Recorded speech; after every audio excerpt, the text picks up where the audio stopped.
ہر آدمی خاص اور عام کی شکل پہ زبان کے اوپر ایک ہی خواہش کا اظہار ہے، اور وہ یہ ہے تبدیلی نظام. یعنی کہ جو سلسلہ تبدیلی سے شروع ہوا تھا وہ تبدیلی چہرہ نہیں تھا بلکہ تبدیلی نظام تھا. اور وہ نظام کیسے اور کیوں کر چینج ہو. 5 اگست آنے کو ہے، 1 سال ہو جائے گا. وزیر اعظم صاحب نے 27 ستمبر کو بہت اچھی تقریر کی. بالکل وہ ترجمانی تھی، وہ عکاسی تھی عوام کے ذہنوں کی. بسم اللہ الرحمن الرحیم. کیا موجودہ نظام اور حکومت جو ہے وہ جانے کو ہیں؟ کیا ہماری نظریاتی اور جغرافیائی حدود کو خطرہ ہے؟ یہ سب دیکھنے کے لیے میرا یوٹیوب چینل ضرور سبسکرائب کیجئے اور بیل آئیکن پہ ضرور پریس کیجئے. آئیے ہم بات کرتے ہیں موجودہ صورتحال کی. دیکھیے ہم کچھ عرصے سے یہ دیکھ رہے ہیں کہ جب سے عمران خان صاحب آئے ہیں اس سے ماضی کی حکومتیں جو تھیں وہ بہت کمزور تھیں. کوئی شک و شبہ نہیں ہے، عوام کے دل سے ان کی قدر جو تھی، منزلت جو تھی وہ نیچے گر گئی تھی. اور اس کے بعد حالات تبدیل ہوتے گئے اور لوگ تبدیلی کی خواہش مند جو تھے وہ باہر نکلے، اور 2018 میں موجودہ وزیر اعظم صاحب کو انہوں نے انتخاب کیا. اور بہت ساری امیدیں تھیں، بہت سارے وعدے تھے، لیکن وقت کے ساتھ ساتھ وہ امیدیں، وہ وعدے کمزور پڑتے گئے، ٹوٹتے گئے. اور اب جو بہت بڑا میرے خیال میں ایک بحران ہے وہ یہ ہے کہ جب جوں نوجوانوں کی امیدیں ٹوٹ رہی ہیں اور ٹوٹ چکی ہیں، اسی طریقے سے وہ نظام کے خلاف ایک بغاوت جو ہے وہ سامنے آ رہی ہے. ہر آدمی خاص اور عام کی شکل پہ زبان کے اوپر ایک ہی خواہش کا اظہار ہے، اور وہ یہ ہے تبدیلی نظام. یعنی کہ جو سلسلہ تبدیلی سے شروع ہوا تھا وہ تبدیلی چہرہ نہیں تھا بلکہ تبدیلی نظام تھا. اور وہ نظام کیسے اور کیوں کر چینج ہوگا، اس کے اوپر بہت ساری قیاس آرائیاں ہیں، بہت سارے معاملات ہیں. لیکن کیا کانسٹیٹیوشنل کوئی پروویژن ہے اس کے اندر؟ تو ہمیں پتہ ہے کہ کانسٹیٹیوشنلی اس کے اندر کوئی ایسی پروویژن نہیں ملتی. تو پھر کہیں ایسا تو نہیں کہ لوگوں کے اندر ایک انقلابی کیفیت بپا ہونے کو ہے اور لوگ یہ چاہتے ہیں کہ اب وہ اس نظام کی جو تابوت ہے اس کے اندر آخری کیل ٹھوک دیں. اور یہ اسی صورت میں ممکن ہوگا جہاں ول آف دا نیشن، عوام کی جو ترجمانی ہے وہ اپنے سڑکوں پر آ کے وہ کر سکیں. اس کے لیے لیڈرشپ کون ہوگی، کیا ہوگی، لیکن ایک بات ضرور طے ہے، اس میں جوانوں کا کردار بہت ہوگا. کیونکہ پاکستان کے اندر تقریباً 68% جو ہے وہ جوان ہیں، 30 سال سے کم عمر کی اس میں کیٹیگری میں. تو موجودہ صورتحال کے اندر ہمیں یہ دیکھنا ہے کہ ہم کیا اس نظام سے ہی چھٹکارا حاصل کر رہے ہیں یا صرف حکومت کے خلاف آواز بلند ہے. ماضی میں حکومتوں کے اوپر بہت آوازیں بلند ہوئیں، حکومتیں آئیں گئیں، لیکن اب پاکستان کی ایگزسٹنس کا سوال ہے. یہ آئین جو ہے یہ پاکستان کے لیے ہے، پاکستان آئین کے لیے نہیں ہے. آپ پاکستان کو آئین کی خاطر قربان نہیں کر سکتے. یہ غلط باتیں ہیں کہ بدترین جو جمہوریت ہوتی ہے، بہترین آمریت جو ہوتی ہے وہ بدترین جمہوریت سے بھی جو ہے وہ، یہ سب غلط باتیں ہیں. قوم کو اس ٹائم پہ روٹی چاہیے، ان کو روزگار چاہیے، ان کو صحت چاہیے، ان کو تعلیم چاہیے، ان کو انصاف چاہیے. اور انصاف کے نعرے کے اوپر آنے والی موجودہ حکومت جو ہے وہ چاہے سہنیا ساہیوال ہو یا پھر وہ صلاح الدین کا کیس ہو. اب تو یہی نظر آتا ہے کہ وہ 3 بچے جو تھے معصوم، انہوں نے اپنے ماں باپ کو وہ قبول کر لیں گے کہ انہوں نے ہی اپنے ماں باپ کو مارا ہے. باقی تو 53 کے 53 لوگ نکل گئے اور اپنا کام کر رہے ہیں. یہ کس طرح سے ہمارا ملک چل رہا ہے؟ اور کیا قرضے لینا بری بات ہے؟ کیا قرضوں سے جو ہے کبھی کسی کو مشکل آئی؟ تو قرضوں سے تو لوگ کاروبار کرتے ہیں، آپ کرتے ہیں، ہم لوگ کرتے ہیں. لوگ ایک فیکٹری کی 10 فیکٹریاں لگاتے ہیں اور بہت بڑے بڑے پروجیکٹس کمپلیٹ کرتے ہیں. تو قرضے تو سب سے زیادہ امریکہ نے لیے، دنیا کا سب سے مقروض ترین ملک ہے امریکہ. لیکن کیا اس قرضے کی وجہ سے اس قوم کو ڈبو دیا جائے، اس کو ختم کر دیا جائے؟ اور پھر جو موجودہ حکومت کے اندر جو قرضے لیے گئے اس کا بھی کچھ سمجھ نہیں آ رہا کہ وہ کس جگہ پہ خرچ ہو رہے ہیں. تعلیم کے لیے جو وعدے وعید تھے ہم نے دیکھا بے تحاشا یو ٹرنز لیے گئے. تقریباً 126 کے قریب یو ٹرن لے لیے گئے ہیں، اور قرآن یو ٹرن نہیں لیتا، اور کوئی انبیاء کرام، پیغمبر، نبی، رسول کسی نے یو ٹرن نہیں لیا، اللہ تعالیٰ نے کہیں یو ٹرن نہیں لیا، تو پھر یو ٹرن جو ہے اس کو جسٹیفائی کرنا میرے خیال میں یہ غیر مناسب ہوگا۔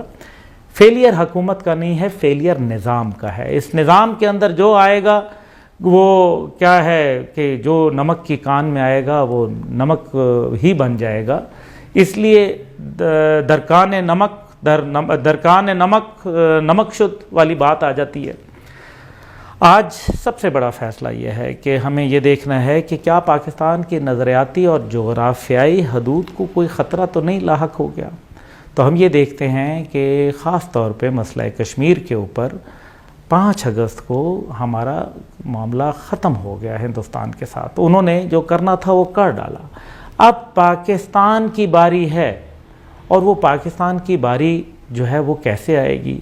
کیا یونائٹڈ نیشن کے ہم انتظار میں جو ہے پوری ایک نسل برباد کر دیں، ان کو ختم ہونے دیں؟ وہ کشمیری مائیں، بہنیں، بیٹیاں جو اس انتظار میں روزانہ اپنے دروازوں کے دریچوں سے جھانکتی ہیں، اور اس انتظار میں کہ ہمارے پاکستانی بھائی آئیں گے۔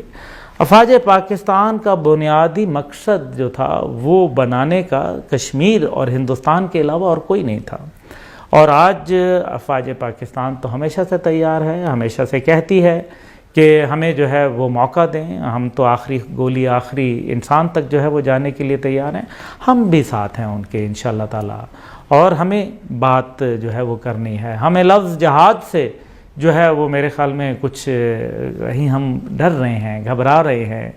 جہاد جو ہوتا ہے وہ اللہ کی راہ میں ہوتا ہے، قرآن اور سنت کے مطابق ہے۔ اللہ تعالیٰ کے نبی صلی اللہ علیہ وسلم نے آخری وقت تک جو ہے وہ اپنی زندگی میں جہاد کیا، اور فتح خیبر ہوا ہمارے نظر کے اندر ہے۔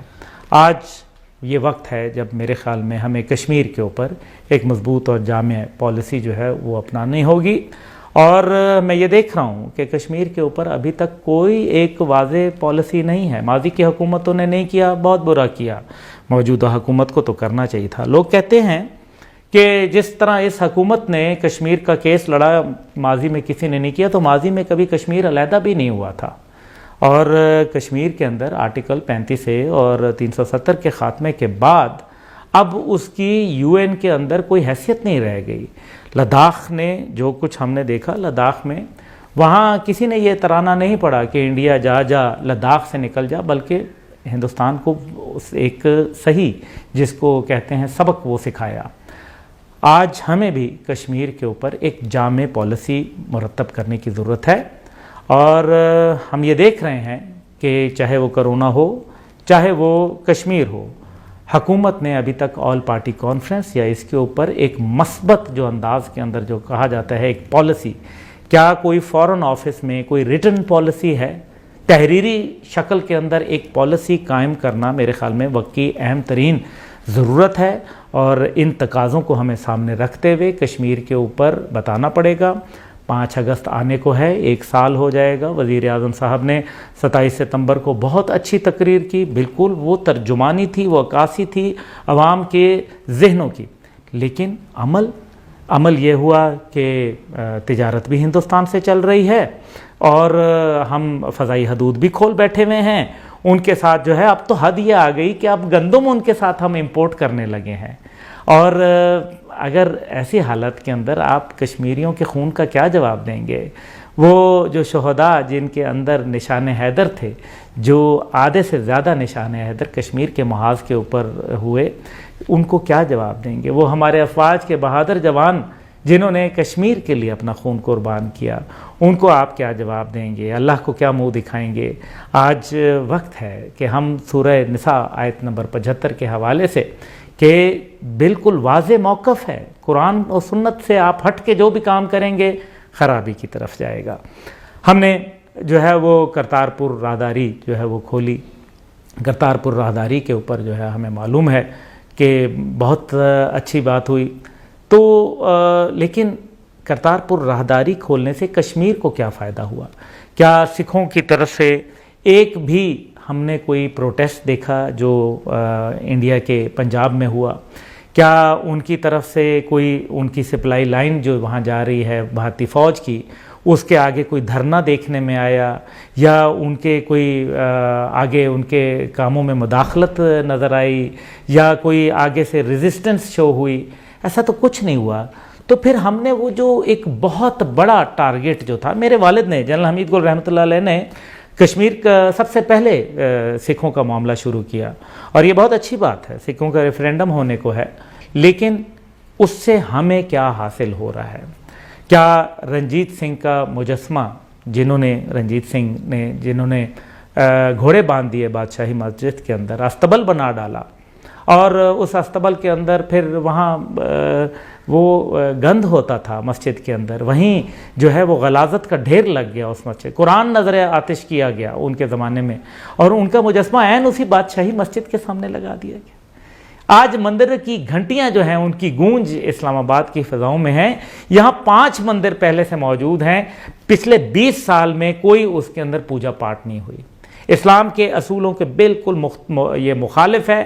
یا اسلام کے اندر اگر یہ علاقہ ہم نے قبضہ کیا ہوتا اور یہاں ہندو کے مندر ہوتے، اور وہ ہندوؤں کے مندر جو ہے ان کو غاصبانہ انداز میں بند کر دیا گیا ہوتا، اور ان کے اندر پوجا پاٹ جو ہے وہ روک دی جاتی، تو پھر بالکل یہ حکومت کا فرض تھا کہ وہ اس کو کھولتی۔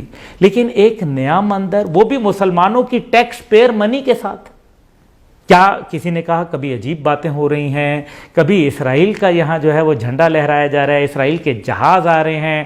2018 غالباً 16 نومبر کو ایک جہاز آیا اسرائیل کا، اس کے اوپر کوئی بتایا نہیں گیا کہ وہ کیوں آیا، کیا ایجنڈا تھا۔ ماضی میں جنرل پرویز مشرف کے دور میں خود خورشید قصوری کہہ چکے ہیں کہ ہم اسرائیل کے ساتھ تعلقات بنا رہے تھے، اور وہ ترکی میں ان کی ملاقات ہوئی تھی اسرائیلی وزیر خارجہ کے ساتھ۔ وہ کیا ملاقات ہوئی، کس کے کہنے پہ ہوئی، اس میں ایجنڈا کیا تھا، اس سے نتائج کیا نکلے، کبھی کسی کو نہیں بتایا گیا۔ کیوں نہیں بتایا گیا؟